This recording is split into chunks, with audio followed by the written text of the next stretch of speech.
Bismillahirrahmanirrahim. Assalamualaikum warahmatullahi wabarakatuh. Sahabat berjalan dirahmati Allah Subhanahu wa taala, bersyukur kita kepada Allah karena setiap hari kita masih diberikan izin oleh Allah untuk bisa bernafas, sehingga dengan nafas itu kita bisa beribadah, dan dengan ibadah kita semakin dekat dengan Allah Subhanahu wa taala, dan dengan kedekatan kita kepada Allah mudah-mudahan kita mendapatkan surganya Allah Subhanahu wa taala.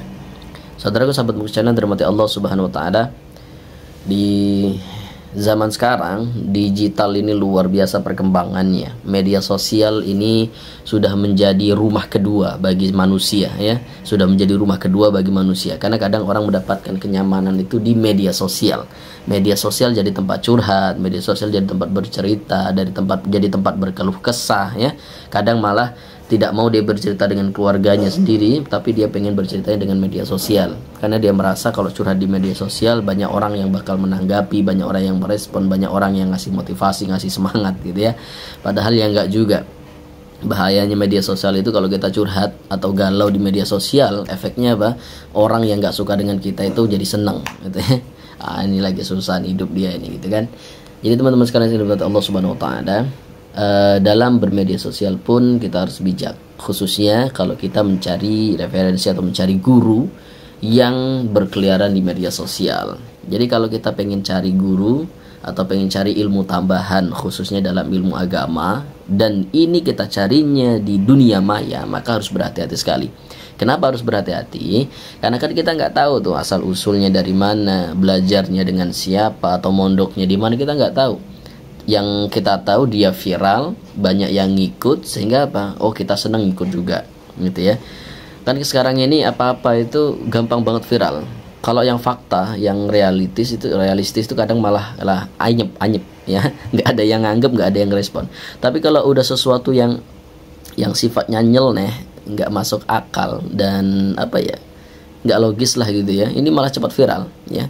Ada tokoh yang dia bilang bisa ngomong dengan semut ya, dia ngobrol dengan Syekh Abdul Qadir Jailani, kemudian dia ngobrol dengan Nabi Khidir. Ada pula yang nyebut bisa punya perjanjian dengan Munkar Nakir, macam-macam lah. Tapi yang kayak gitu cepat viral ya, yang kayak gitu cepat viral, itu anehnya. Maka pantas kalau Rasulullah SAW itu takut sekali sesuatu terjadi pada umatnya, yaitu ketika adanya fitnah Dajjal. Jadi Rasulullah itu sangat mengkhawatirkan umatnya terhadap fitnah Dajjal, karena besar sekali fitnah yang ditimbulkan itu ya. Bagaimana tidak, Dajjal itu nantinya akan diberikan kekuasaan oleh Allah untuk menyembuhkan yang sakit, menghidupkan yang mati, menghijaukan tanah yang tandus, memberikan air di saat kekeringan, dan segala macam tuh. Artinya apa? Dia punya kelebihan-kelebihan yang Allah berikan, dan ternyata dengan itu banyak orang yang mengikutinya. Lah, ini nggak usah sampai Dajjal, ada sosok yang ngomong bisa berbicara dengan semut aja udah banyak pengikutnya. Ini bukan saya menghina atau menjelekkan, tapi ini agar kita itu berhati-hati dalam bermedia sosial, apalagi kalau cari guru di media sosial. Itu hati-hati sekali. Teman-teman sekalian terhormat Allah Subhanahu wa taala. Jadi, ada istilah penceramah, ada istilah ulama. Emang apa bedanya? Bukankah dua-duanya itu menyampaikan ilmu agama? Iya, keduanya menyampaikan ilmu agama, tapi beda kualifikasi antara penceramah dengan ulama. Kalau penceramah itu hanya dia berceramah atau berpidato, menyampaikan sedikit ilmu secara umum untuk menginspirasi, memotivasi jamaah, memotivasi umat, audiens agar mereka semangat ya, senang beribadah, jauhi maksiat dan segala macam. Itu penceramah tuh. Jadi kadang kalau untuk penceramah juga nggak ada kualifikasi khusus. Makanya sering kita lihat tuh kan, anak kecil umur mungkin umur 10 tahun, umur 15 tahun udah berceramah. Karena kenapa? Oh, dia ini viral, dia ini aktor, artis gitu ya. Sehingga apa? Karena kepopulerannya dia dikasih peluang untuk ceramah gitu kan. Ada pula misalnya, mohon maaf bukan untuk menjelekkan, dia ini anak kiai misalnya, yang memang mungkin kalau secara keilmuan belum, karena dia masih kecil, masih usia katakanlah 7 tahun, 10 tahun. Tapi karena dia ini sosok kiai, apalagi kiainya terkenal, sehingga dikasih peluang untuk ceramah tuh. Ada anak remaja yang baru lulus menyantren gitu ya, mondok, lalu dia dikasih kesempatan untuk ceramah. Kenapa? Karena orang lihatnya, oh dia ini santri gitu ya. Jadi kadang kalau penceramah itu nggak ada kualifikasi khusus, siapapun bisa jadi penceramah. Bahkan mohon maaf, pelawak pun dia pensiun dari lawakannya, pelawaknya, profesi jadi pelawak, bisa jadi penceramah tuh, bisa. Ya, asalkan dia hafal 1-2 hadis atau dia bisa menyampaikan ilmu agama. Ilmu agama dalam arti ya tadi dia hafal 1-2 hadis, lalu dia berceramah dengan modal apa? Dengan modal humorisnya. Dia bisa ngelawak, dia bisa ngelucu sehingga jamaah senang. Tuh. Tapi apakah penceramah ini bisa berfatwa? Tidak semuanya bisa berfatwa. Maka hati-hati sekali. Jadi tidak semua penceramah, apalagi kalau dia terkenal nih, kadang orang latah ya karena dia terkenal sehingga apa? Nanya hukum agama, minta fatwa dengan yang bersangkutan. Ini bahaya sekali. Padahal bisa jadi yang bersangkutan itu tidak punya kapasitas untuk berfatwa, sehingga adalah ulama. Nah, ulama inilah yang beliau akan membimbing umat, mengarahkan umat dengan ilmu yang jelas. Dalam arti yang jelas itu ya berdasarkan Al-Quran dan hadis, tafsirnya, karena pasti paham tafsir, paham fikih, ya paham balaghah dan ilmu-ilmu lainnya yang berkaitan atau yang menunjang seseorang itu diperbolehkan untuk berfatwa. Nah, kalau tadi penceramah, mohon maaf, yang tidak punya kualifikasi khususnya dalam bidang agama, bagaimana mereka berfatwa? Karena mereka bisa jadi nggak hafal Al-Quran, nggak hafal hadis dan segala macam. Seperti kalau boleh jujur, saya pribadi ini sering diundang untuk ceramah, sehingga saya dikatakan penceramah.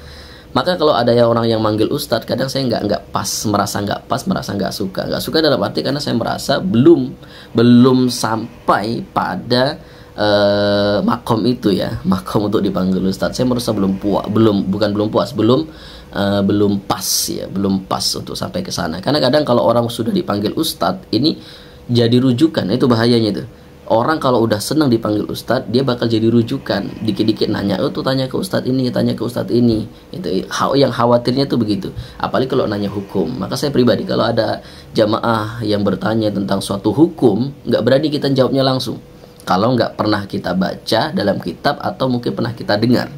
Tapi kalau pernah kita baca, kita sampaikan menurut ulama ini begini, menurut mazhab ini begini. Jadi yang kita sampaikan itu pendapat ulama, bukan kalau itu menurut saya. Itu nggak boleh tuh. Hati-hati sekali dalam ilmu agama. Mohon maaf, bukan bermaksud mendikte, tapi agar berhati-hati.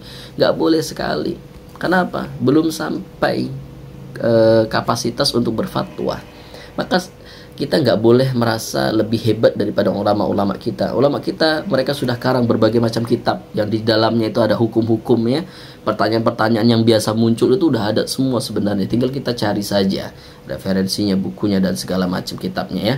Sehingga ketika kita bertanya suatu hukum, kita nggak salah kaprah atau nggak salah orang gitu. Jadi kita bertanya kepada seseorang yang mereka punya kapasitas untuk menyampaikan hukum itu. Saudaraku yang dirahmati Allah, sahabat Mukhsyar yang dirahmati Allah Subhanahu wa taala, mudah-mudahan materi singkat ini menjadikan wawasan untuk saya pribadi khususnya dan kita semuanya agar berhati-hati. Benar, betul, ini menjadi motivasi nih. Mandala ala khair, siapa yang menunjukkan, mengajak, memfasilitasi pada sesuatu yang baik atau sesuatu yang berkaitan dakwah di jalan Allah Subhanahu wa taala, membimbing orang kepada jalan Allah, maka dia akan mendapatkan pahala sama dengan apa yang diamalkan oleh orang yang diajaknya. Tapi di sisi lain kita juga harus berhati-hati agar tidak salah pilih. Saudaraku, sahabat Mukhsyar dirahmati Allah Subhanahu wa taala, mohon maaf kalau masih terbata-bata atau kurang jelas. Di sini saya tidak bermaksud mendikte siapapun, tidak bermaksud menggurui siapapun. Mudah-mudahan kita senantiasa menjadi orang yang haus belajar dan senantiasa menjadi orang yang senang belajar. Saudaraku yang dirahmati Allah Subhanahu wa taala, sekali lagi mohon maaf tidak bermaksud untuk menggurui atau mendikte siapapun. Viewer ini hanya untuk menjadi pengingat bagi saya pribadi dan kita semuanya. Kalau di satu sisi kita ini dianggap sebagai seorang yang paham ilmu agama, maka di sisi lain kita harus paham dengan diri kita, pantas atau belum kita pada tahap itu. Kalau kita masih merasa pada posisi penceramah, kita letakkan diri kita sebagai seorang penceramah yang fokusnya untuk memotivasi umat, ya, mengajak umat agar semangat beribadah. Tapi kalau emang merasa sudah kapasitas punya ilmu untuk berfatwa, maka ya silahkan saja dan tidak ada larangan. Saudara yang dirahmati Allah, hadanallahu alaikum jemain, semoga Allah memberikan hidayah kepada kita semuanya. Subhanakallahumma bihamdika asyhadu an la ilaha illa anta astaghfiruka wa atubu ilaik. Mohon tidak tersinggung, mohon tidak baper, karena tujuannya adalah untuk kebaikan kita semuanya. Assalamualaikum warahmatullahi wabarakatuh.